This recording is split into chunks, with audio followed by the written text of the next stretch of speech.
Okay, good afternoon, everyone, and a very warm welcome to this Sustainable Transportation webinar. My name is Karin Valverud Hedin, and I have the pleasure as the chair of the Sustainability Committee within the Swedish Australian Chamber of Commerce to open up this event. I will very soon hand over to our moderator, but before doing that, I'd like to take the opportunity to inform you about some practicalities. There will be a Q&A session in the end with the option to ask questions live by using the functionality of raising a hand or write a question in the chat. The event is also recorded and will be available later on the SAC website. So by that, I'd like to introduce you to our moderator, Nathan Gore-Brown, Senior Consultant at Sustainable Transport Consultancy Movement. And Nathan started his career as an auto electrician and went on studying engineering in the UK. He has a rich history of senior roles in the international automotive industry, including Jaguar Land Rover, Aston Martin, Mazda, and Caterpillar. In his last role before joining Movement, he was the Tesla Brisbane store manager, and today Nathan supports governments, vehicle fleets, and organizations to navigate the challenges in the transition away from fossil fuels and to electrified transport. So Nathan, a warm welcome to you, and the stage is yours. We're going to start off by engaging you in a poll of a couple of questions. So I'm going to ask that those questions pop up, and you should be able to access a number of questions there, just to give us a bit of an insight about the crowd today and where their thoughts are around electrification in transport. So I'm not sure if they've popped up yet, but if you can see, there we are. I can see those popped up now. So the first question there is just asking you about your thoughts with regards to your own transport and electric vehicles in your world. So asking you the question of where your thoughts are with regards to buying an electric vehicle. Get a bit of an idea of the audience there. Might already have one, you're definitely thinking about it, or maybe it's not on your radar yet. So if you wouldn't mind answering that question. And the second one is a little bit of Tuesday afternoon trivia. You get a bit of an idea of what you think the percentage of new car sales in Sweden is as of last month, or as of August, that had an electric plug on them. So either full battery electric or plug-in hybrid vehicles. And there's a few categories there. I ask you to have a look at that, and we'll explore how close we were afterwards. Just give you a couple more moments to work through those couple of questions. Get everybody's mind thinking about the electrification of transport. A strong group of thinkers of EVs, at least, thinking about it. A few who've committed to the next, about a third have committed to their next vehicle being an EV. That's pretty solid, and 10% or thereabouts of those online here have answered that they've already got one. So that's pretty good. A little bit more than our uptake here in Australia.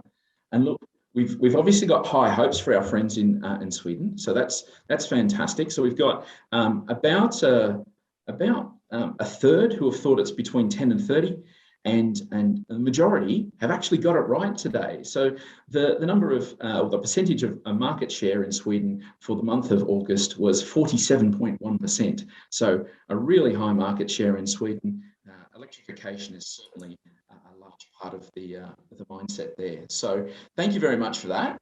I thought I'd just set the scene with 3 fast facts about the electrification of the heavy vehicle sectors in Australia, which is where our major focus is going to be. So number 1, the majority of states in Australia have committed to transitioning their bus fleets to zero-emission buses by as early as 2030.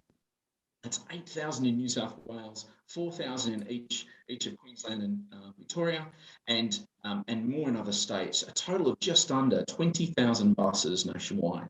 And the supply of these buses and this demand will be a challenge for manufacturers to meet, with chassis and buses, bodies, and of course the batteries that go for those. So that's the fact 1: 20,000 buses that we're looking to transition in the next little while. The second one is, if we consider the energy of those buses and how much they might consume in a day, their typical consumption result in about 1% of the current East Coast grid's energy per day. So that might not sound like a lot, but actually that's heaps. And so we're going to have to think about how that energy is going to be added to the buses via chargers and connections with the grid. And we're going to hear a little bit about that today. And then if we turn our thoughts to the heavy road transport sector, the whole trucking sector, there's 620,000 trucks on our roads, and they consume over 20 million litres of diesel a day. So a trend is gonna grow. Road transport is growing all the time. So if we were to electrify that whole entire fleet as it stands today with that kind of energy consumption, we'd be looking at about 10% of the grid as it generates today. So that's a fairly large task that we're going to start to explore today. We're going to hear about that through three panelists who are going to join us, and they're going to take us through their journeys and some of their expertise. We're going to hear from Stefan Vidlund from Volvo Buses in Gothenburg. He's the City Mobility Director there, and he helps transition to electric buses. We're going to hear from Sean Stove from ABB here in Australia, and he's the transport segment lead there. And finally, we're also going to hear from Paul Ilmer, and he's the Vice President of Emerging Technology and Business Development at Volvo Group, Volvo Trucks. And so we're going to move into a starting piece here. We're going to talk to Stefan from Volvo Buses, and he's going to take us on a little bit of a journey with some short slides. But before that, I'll introduce him fully for us. So Stefan Vidlund is based at Volvo Buses headquarters in Gothenburg in Sweden. Since 2017, Stefan has supported regions and cities to transform to electric buses. This includes route analysis, charging strategy, stakeholder engagement, all the other aspects an operator would need in the transition to electric bus traffic, including sustainability. Prior to joining Volvo Buses, Stefan spent 23 years at Ericsson, including 6 years here in the Asia Pacific area. Stefan has a Master of Science in Industrial Engineering from Chalmers University Technology in Sweden. And Stefan, I'd like you to share us a little bit about your work with Volvo Buses in Gothenburg. Thank you, Nathan, and happy to be here. And I will give you just a short slide set with some information about what we have done regarding electrification of the city bus traffic in Sweden and Gothenburg especially. So if we take this is just a picture from in Gothenburg, where we have the electric articulated bus operating in the science center in the harbor area. So just to start off, we'd like to give you, if you take the next slide, Camilla, just a short background of Volvo Group. So Volvo Group is one of the leading manufacturer of medium duty and heavy duty trucks. We are also a world leading supplier of construction equipment, marine engines, industrial engines, and buses. Speaking about Volvo Buses, we have been in Australia we celebrated the 50-year anniversary this year actually, and we are delivering around 10,000 buses globally. Just a little bit about the electric journey that we had. I mean, we started already over 25 years ago with the first electric concept bus running in some of the streets in Europe. It never really took off because at that time the batteries were not really good enough. So we continued to monitor the market, and then in 2009 we launched our hybrid bus. That is a bus that goes electric during takeoff and it runs electric for a short period. And this has been a global success, you can say, with I think over 5,000 units delivered globally. And then we continue the journey with the plug-in hybrid, as we call it, and the fully electric bus was launched in 2017. And that was for the Europe market with the complete bus. And then this year we launched the electric chassis that is available then for the global supply, including Australia. So we are really excited that we have now a product for the Australian market as well. And in total, we have deployed over 7,500 buses with an electric drive line. So we have gained quite some experience, and I would like to share especially one of these projects here in Sweden. You can take the next slide. So we have a vision at Volvo Buses where we really would like to, we call it a zero vision. And it's really about, zero emissions from the tailpipe, zero noise, zero accidents, enabling smart usage of geofencing, reducing speed in certain areas outside kindergarten, outside schools, etc. And we also would like, to make it a comfortable experience also for the drivers and for the passengers. So this is what we call the zero emission, and really the goal is to have attractive public transport to increase the modal share of public transport. So this is our vision. And then if you take the next slide, we in Gothenburg started already back in 2013 a partnership program called Electricity. And it's really a program between the industry, the public sector, and academia. And the goal was really to work with and test and try out new technologies to make sustainable public transport. And to do that, we engaged with a number of stakeholders in a program, and you see some of them down here. As you can see, there are Volvo, there is Ericsson for the telecom, but also we have operators like Keolix, Transdev, we have the city of Gothenburg, we have the region, the PTA, the university, property owner. So we all work together in a program. And one of the concrete things was that we launched an electric line in Gothenburg running through the city center that was operated just as any normal bus, but we also tried out some new bus stops, indoor bus stops, etc. And we were joining then, in a common vision to really make something out of this together with the city, the industry, and the people. So this was, I think, a good ground for working together and try out, and also enabling with the charging and other aspects of it. And of course, one important aspect here is the charging, and ABB was also a partner of this, is also a partner of this program. And this is now continuing in new phases where we're going to electrify some of the ferry traffic in Gothenburg. We have some ferries crossing the river that is also operated by the operators under the PTA actually. So we have new phases coming in. So it's not ending only with city bus traffic, but that was kind of one of the starting points for this. So looking a little bit on the timeline for this Electricity was actually then that, already back in 2015, we launched this Electric City Line 55, as I mentioned here. And that was, here you see actually a picture of the indoor bus stop, which is, this is actually from just an event, but we also had a real indoor bus stop during the operation of this line. So that was operating for several years, and that was very much appreciated. So that was running, and then we took the next phase where we then launched what we call the high capacity buses, and they were operating then on a sort of a BRT, a heavy line in Gothenburg with an articulated bus. And here you see also some charging stations from ABB. So we tried that out with the city and the ABB and the operators. And here this was operated by Transdev. And then in December last year, we then launched the big launch of 150 fully electric buses start operation on December 13th.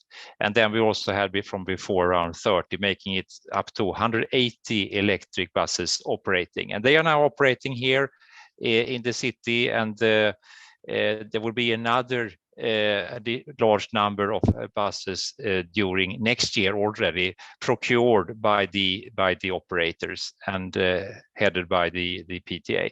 So I think we have a really good track record here. With we started off in 2013, 2014 with this Electricity project. We worked together with a number of stakeholders, with the vision to really enable sustainable public traffic. And now here we are in 2022, we will have over 300 electric city buses in Gothenburg. So can I take the next slide? So just in short here, what have we learned? I mean, one important aspect is, of course, the interoperability when it comes to the charging infrastructure. It's important that the charging can be utilized. And in this case, we have used charging on route combined with depot charging.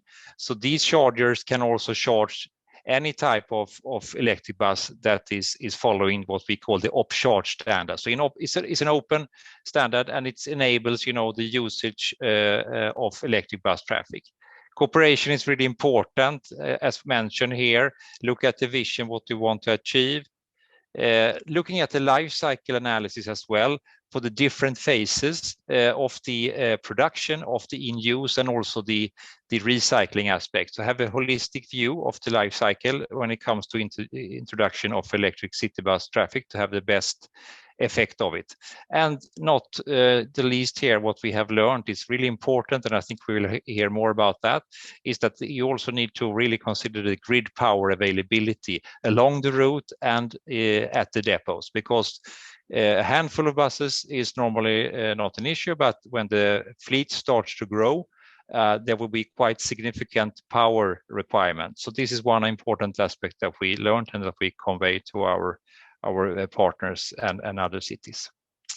So that was my short background on this electricity project.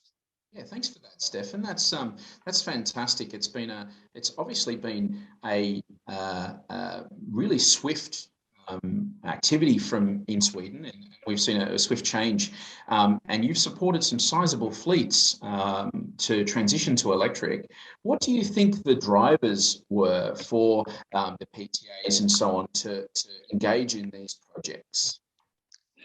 I think there are many drivers for electrification. I mean, it starts really, of course, with the Paris Agreement and the commitment, to reduce the CO2 emissions. I mean, these goals are then further broken down into regions and PTAs. So that is the starting point. But as we worked with this, I think that there were a number of positive things coming out. I mean, there were also, noise reduction in the city center. Passengers appreciated it, the drivers appreciated it. So it becomes also a positive impact of the city. So that was important. And another aspect, of course, that in Sweden, there is 10% subsidies for the electric buses. So there is some support financially as well. And you mentioned in your work that that it has been a result of partnerships with ABB and others. And I wondered what it was, why partnership or partnering in this type of work has been particularly important in those deployments. I think it's really that it starts with, I mean, the PTAs and the regions. They need to really break down and put also the right operational targets in place, and that could be also regarding CO2 emissions, noise reduction, etc. Together, of course, with the normal operational targets regarding uptime and so on. So that was really one important part. The other part is that this is a system that we are deploying. It's buses, it's charging infrastructure, it's telematics.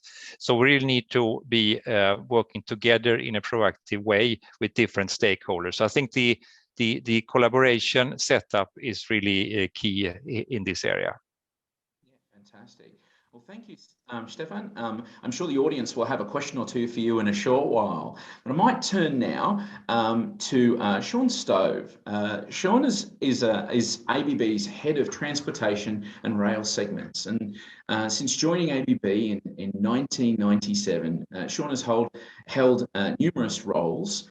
Senior roles in sales, operations, and business development across Asia Pacific and Europe.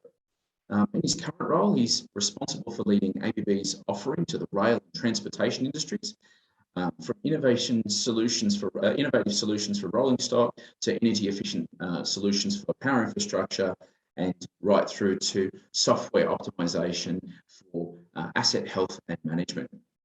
After completing his electrical certificate in Christchurch, Sean became a graduate of the University of Queensland's MBA program and completed the senior leadership program at the International Institute of Management and Development in Lausanne in Switzerland. Sean, would you like to share a little bit about what ABB's approach is in solving the challenges around electrifying these heavy vehicle fleets? Certainly. So ABB's, if we got the slide there, maybe. So ABB's vision is to achieve a zero emission reality. That's for ourselves by 2030 as our target, but we want to help our customers in doing that. And Stefan mentioned several things about the importance of doing this in the transportation sector. I mean, transportation emissions have increased by 60% since 1990, and it's the third largest emitter of carbon emissions. But there's also other aspects about a healthier environment. I mean, you can drive the vehicle inside the library foyer because it's not making a big noise and it's not emitting any particulates. Reduces our dependency on imported fossil fuels. Australia's got a limited refining capacity and a very, very short period of safety stock and supply of fossil fuels. You can move more people and less vehicles, so inherently you're reducing your footprint that way. And you can utilize the energy networks and available energy in a smarter way. Yeah. Yep. There's five, really big considerations that we think you need to consider when you're moving to a commercial fleet. Electric vehicles have got to be available. In some respects, it's taken longer for some vehicles to be available in the Australian market for a range of reasons.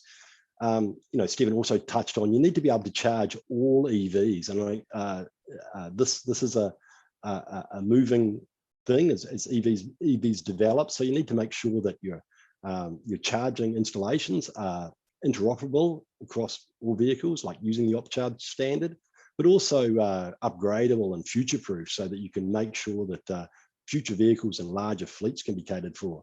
This is going to put a big stress on the grid. And there is going to need to be some more infrastructure in order to improve the energy available at the vehicle depot points. But you can mitigate that by integrating renewable power from your site, solar. I mean, we are blessed in Australia with a very, very cheap and reliable source of energy in solar. And you can also mitigate it by good load management tools that'll enable you to balance the loads and balance your charging during the time of the day. But one of the fifth factor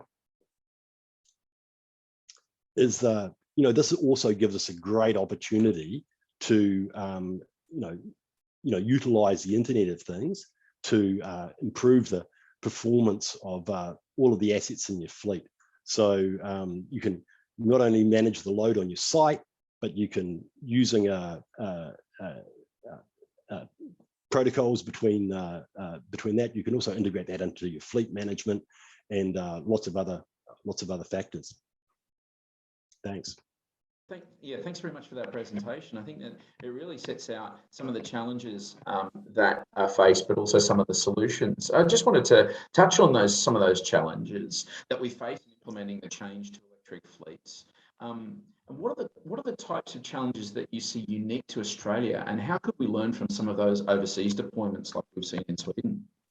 Well, we do have some unique challenges in Australia. I think that Sweden has this advantage, maybe in terms of national policy that is driving action towards reduction of vehicle emissions.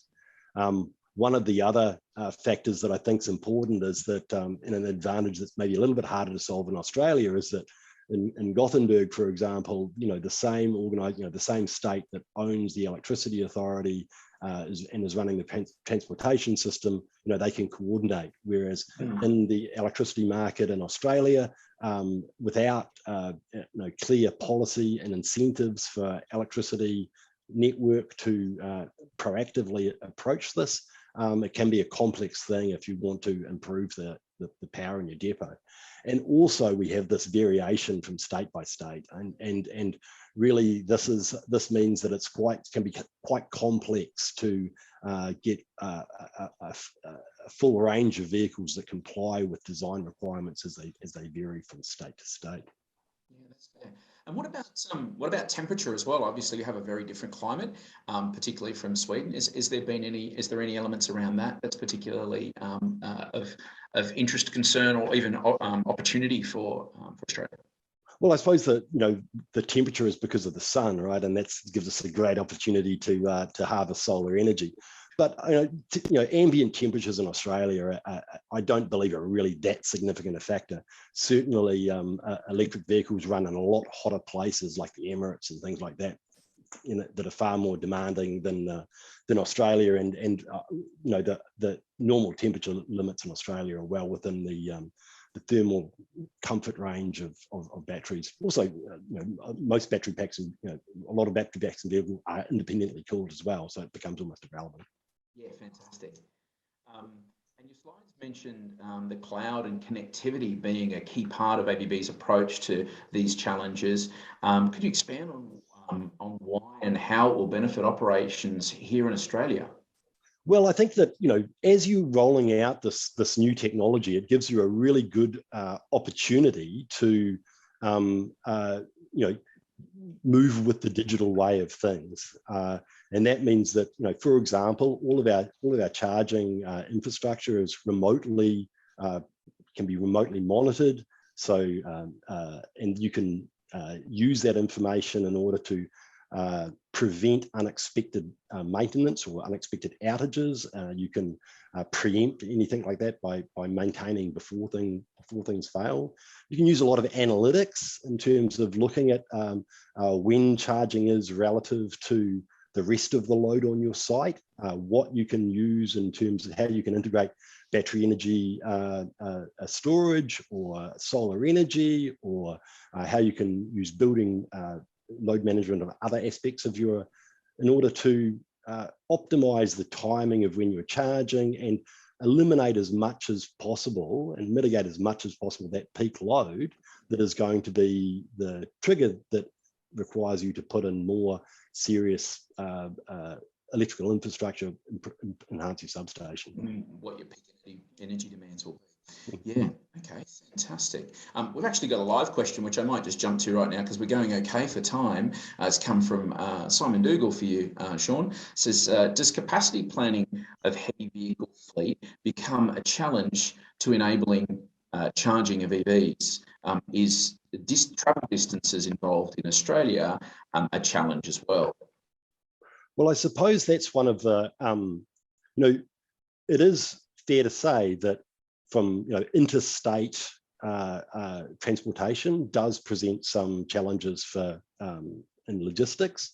I'm sure that Paul will have more to say about this as well. But I mean, fundamentally, one of the, Australia is a very, very urbanized society.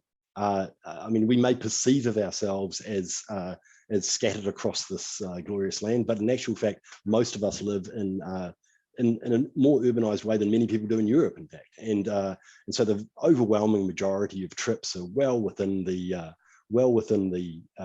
scope of what batteries can do for you now, and certainly what they'll be able to do in the future.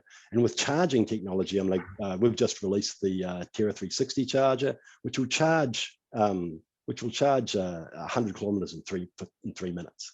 And I would suggest to you that if you're driving 400 kilometers an hour, 400 kilometers, then you've been driving for 4 hours. Maybe it's time you take 12 minutes off to have a hamburger and a cup of tea while your vehicle tops up for you 400 and the vehicle.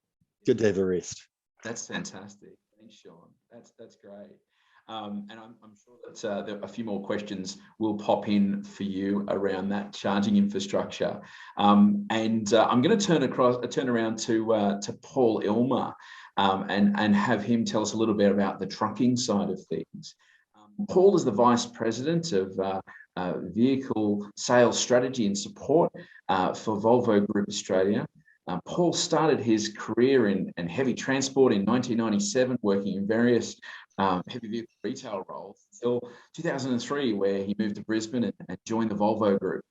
And so Paul initially started with the Mack Trucks brand as the product manager, launching several new models. and in 2012 moved across to the Volvo Trucks side of the business, where he managed a team of 25 delivering sales, product, training, and business intelligence functions. And today, Paul is responsible for emerging technology at Volvo Group and holds the position of Vice President with responsibility for electric, hydrogen, and automated truck commercialisation.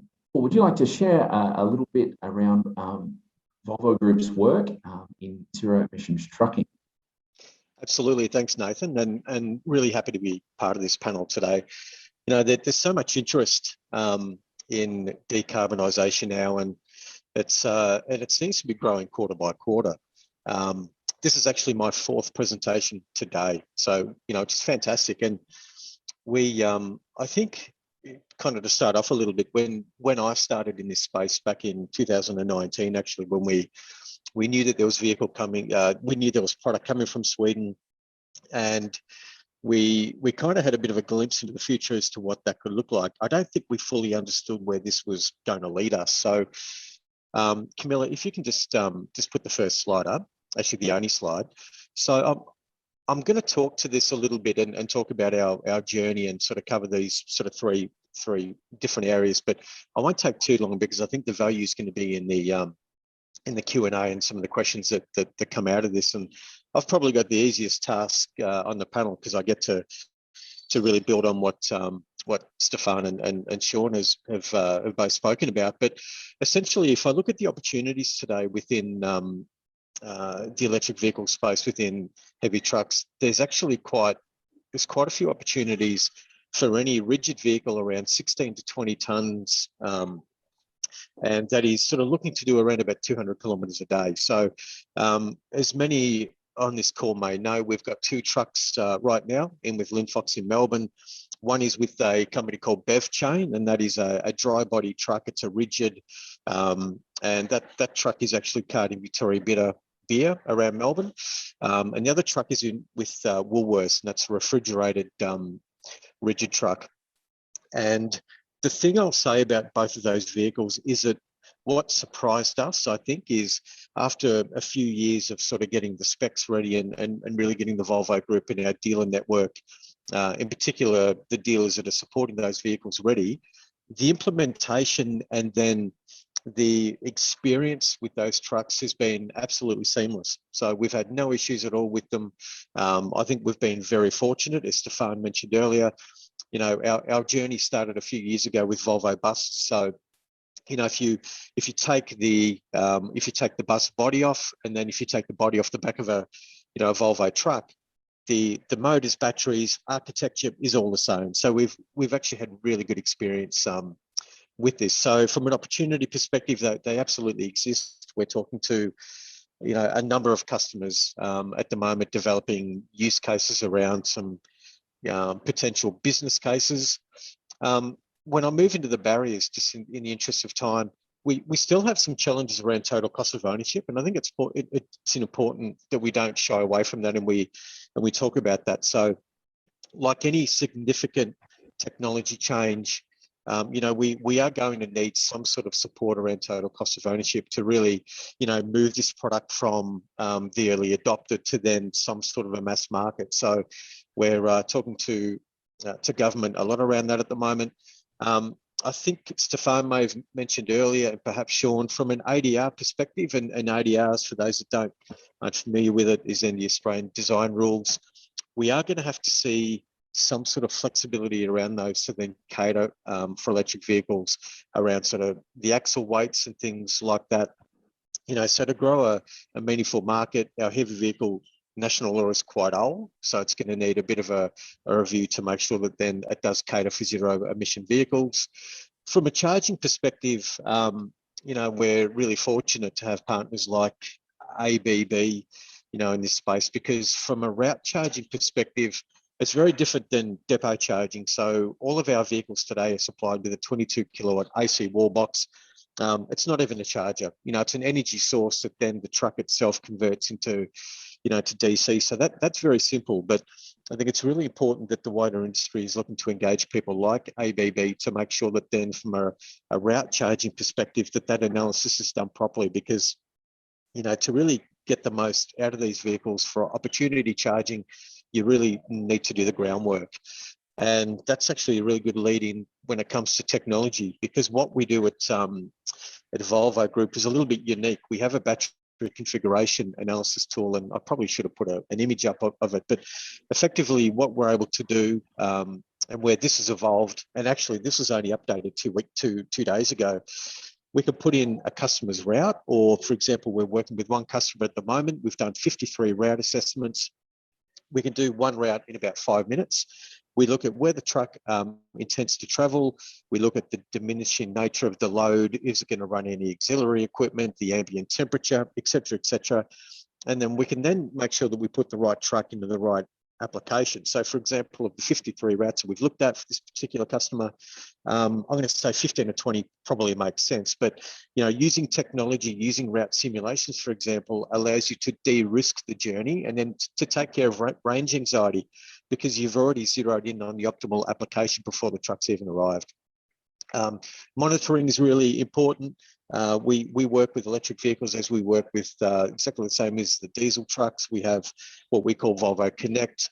At any point in time, we can log in and see where the truck is, what state of charge it is, and really just look at the characteristics of how the truck is operating in the application to see if we can improve that and to see if there's any issues around it. And then, of course, from a vehicle architecture and energy perspective, we're working with battery right now. So BEV, moving towards hydrogen in the second half of this decade.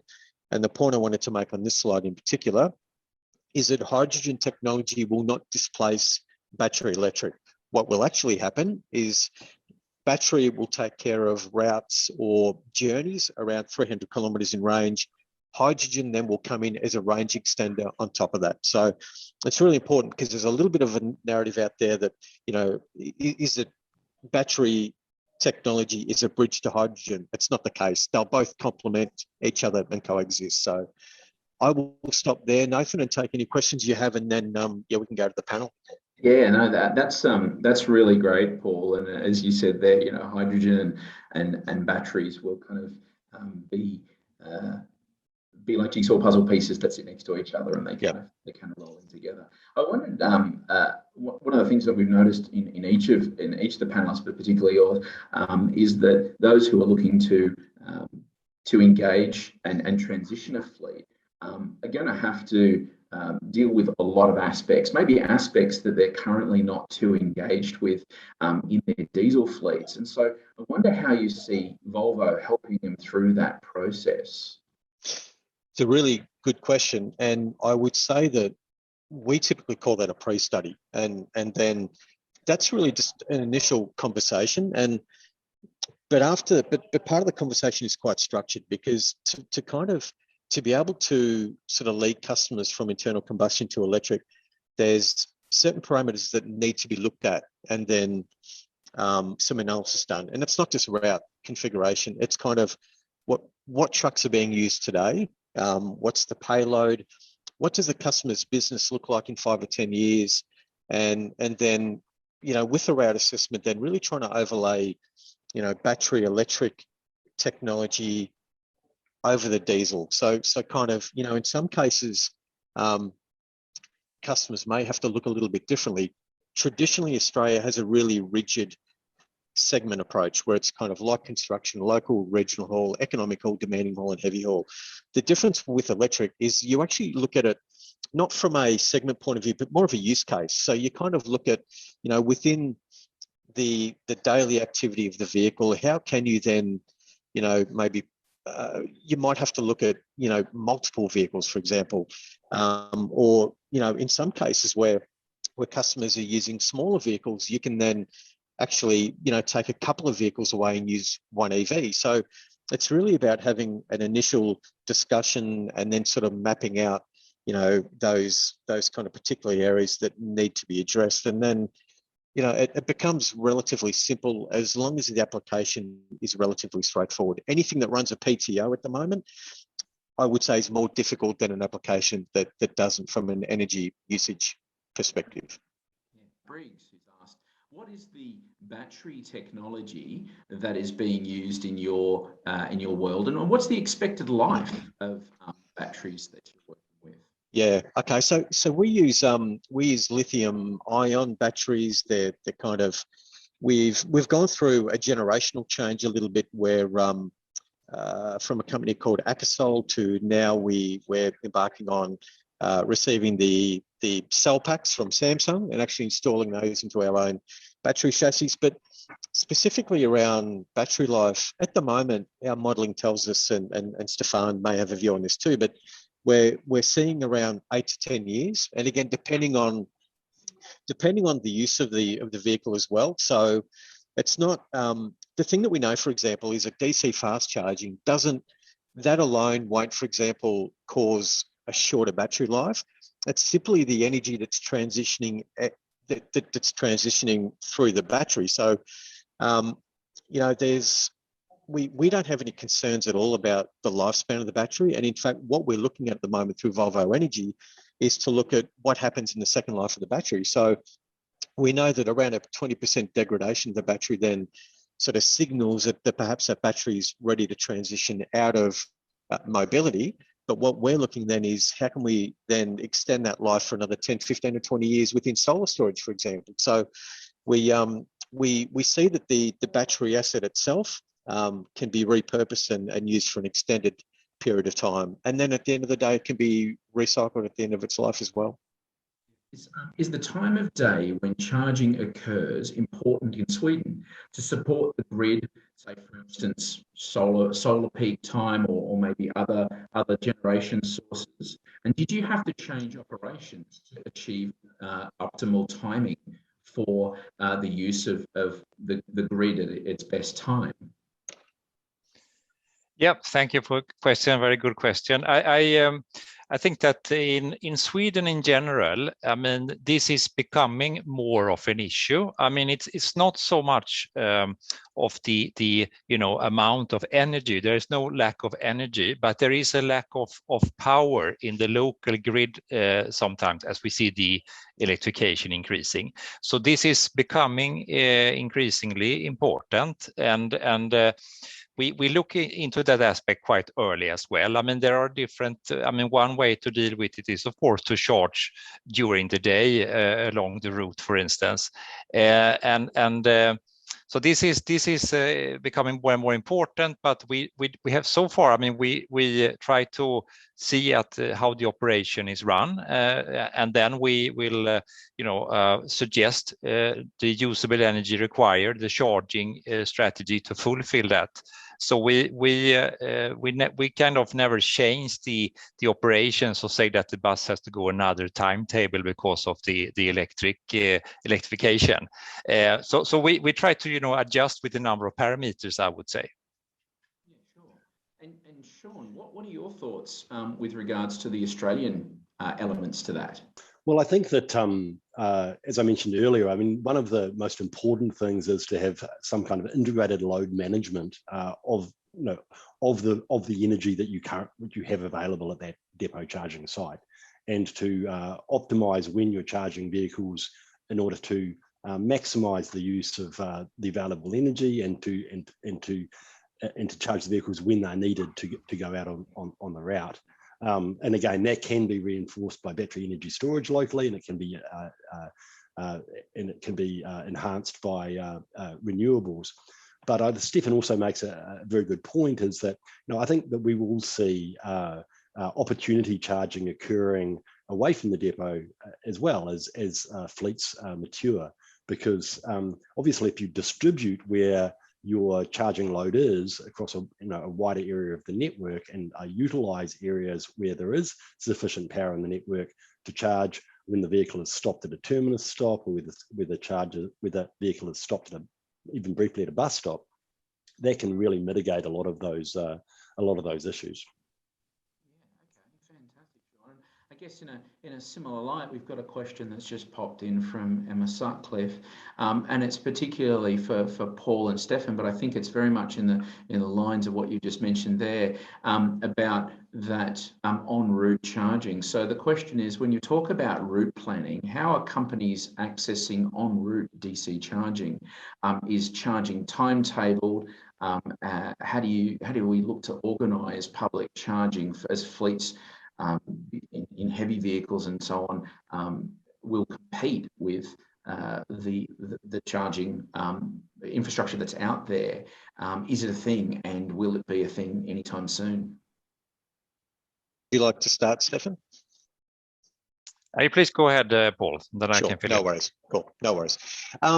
Look, what I'll say at the moment is that on route DC charging isn't happening at the moment, and we are seeking. Well, we are trying to play we're trying to inform interested parties in how that should work. For example, so we've seen really good success with the in Southeast Queensland, for example, around the electric vehicle highway, which is just fantastic. And I think part of the challenge around, to Emma's question around heavy vehicles, is just getting the awareness around the dimensional requirements of a heavy vehicle. So what we're looking to do is to create some collateral to then kind of send around to interested parties to really raise the awareness on that. And I think part of the challenge, though, is that because up until recently we haven't had trucks available. Really, it's it hasn't really been an important question. But I think now,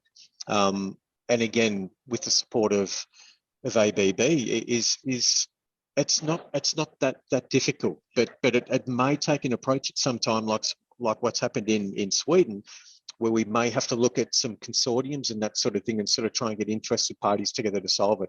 I'm not sure if we can solve it by ourselves, and I don't know, for example, if government can solve that alone as well.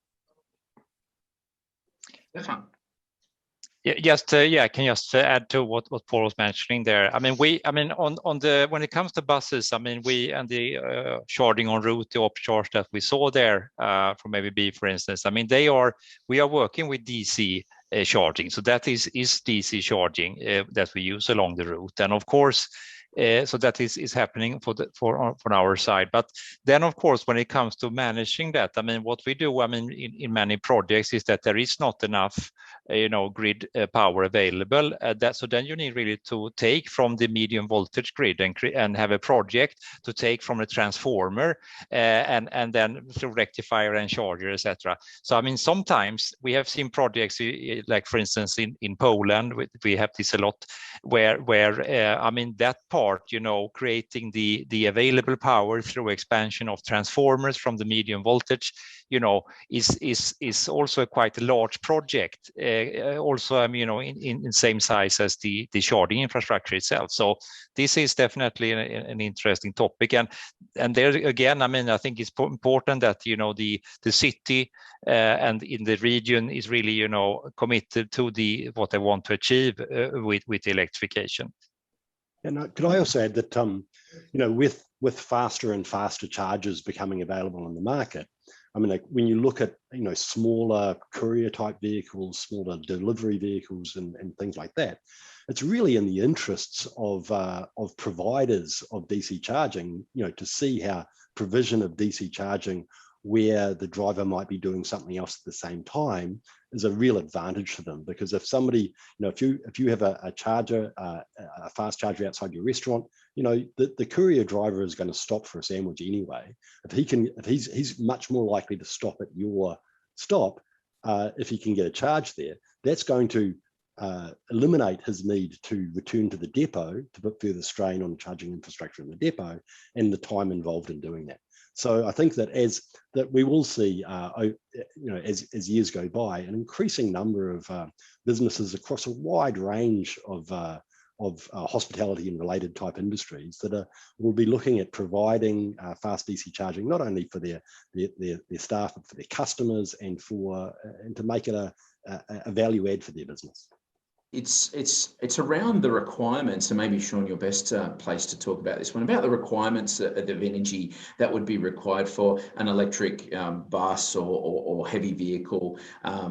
Typically, I think you touched on this before, but maybe just some clarity around that. And then there was a second question around hydrogen on-site production, which I think, to be honest, we might pause on that for this particular session, because that's a whole nother hour-long webinar. But Sean, yeah, you want to talk to us a little bit about the size and impact of the energy required for a depot?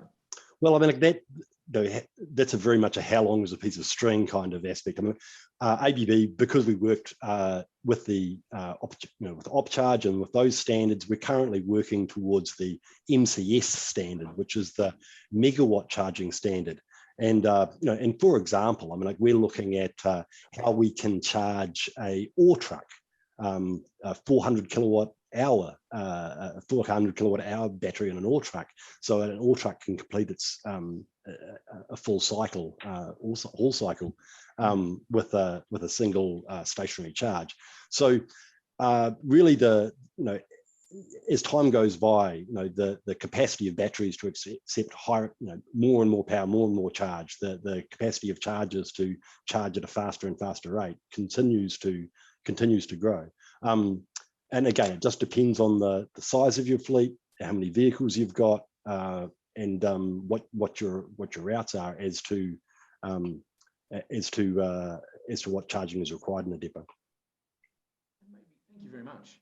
Maybe just to close out, I might ask just for a few words from each of you on what it is. What do you see as Australia's the key things that are going to help Australia electrify, and particularly in the heavy space, because that's where we've been focusing today, over the next little while.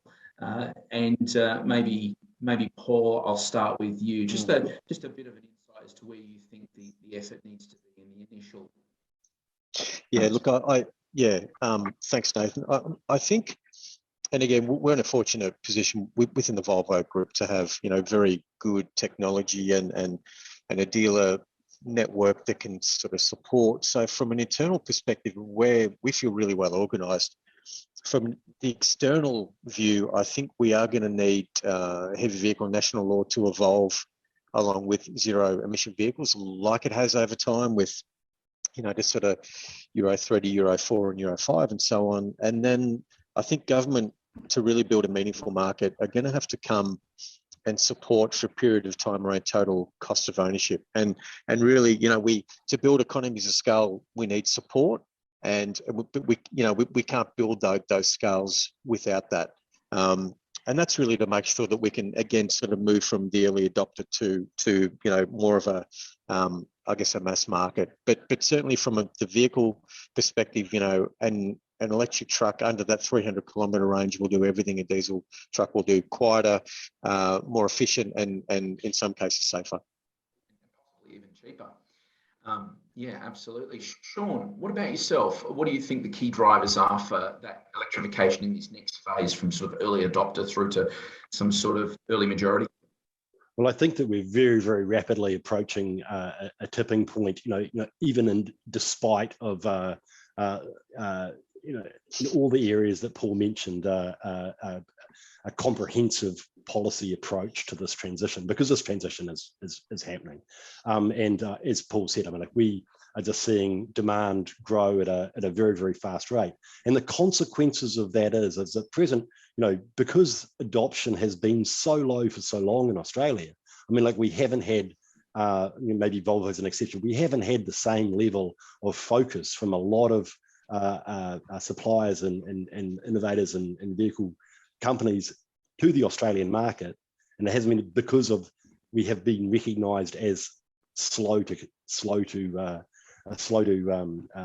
move this technology. As we start accelerating, I think that we'll have an avalanche approach of a very, very rapid move to the type of electric vehicle percentages that you see in similarly developed countries as Australia. Ask you, as an outsider with a country that's half the way there in the light vehicle space and certainly making big inroads in the heavier vehicle space, what sort of things do you think Australia needs to have to get that kick going?